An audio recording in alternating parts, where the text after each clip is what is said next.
In Acts 21,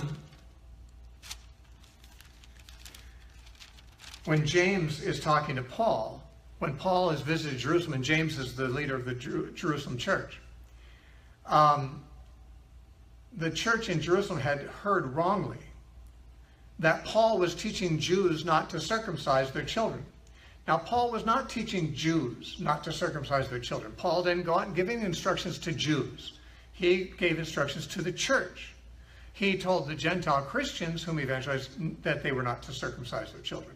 But he never told Jews not to. And therefore, a false rumor was causing the church in Jerusalem to kind of frown on Paul as a defector from Judaism, because they wrongly thought he was telling Jews not to do this, not to circumcise. And in Acts 21:25, James is actually counseling Paul how to get along in Jerusalem while he's there. And he says, "But concerning the Gentiles who believe, we have written and decided that they should observe no such thing, except that they should keep themselves from things offered to idols, from blood, from things strangled, and from sexual immorality."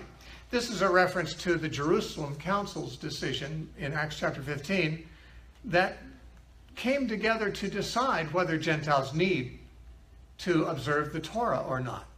And the answer was no, they don't. They don't need to observe the Torah, but we would like to ask them to abstain from some things which offend Jewish people, like eating blood and eating animals that have been strangled and fornication and animals sacrificed to idols. We have told them to do that, but we've told them apart from those four things, they don't have to keep any such laws. Now, if the Jerusalem Christians, who were fairly Torah observant themselves, if they didn't think that the Gentiles had to observe any Torah except for those four commands, and that's what they said, then they obviously did not believe that Gentiles are supposed to keep Torah.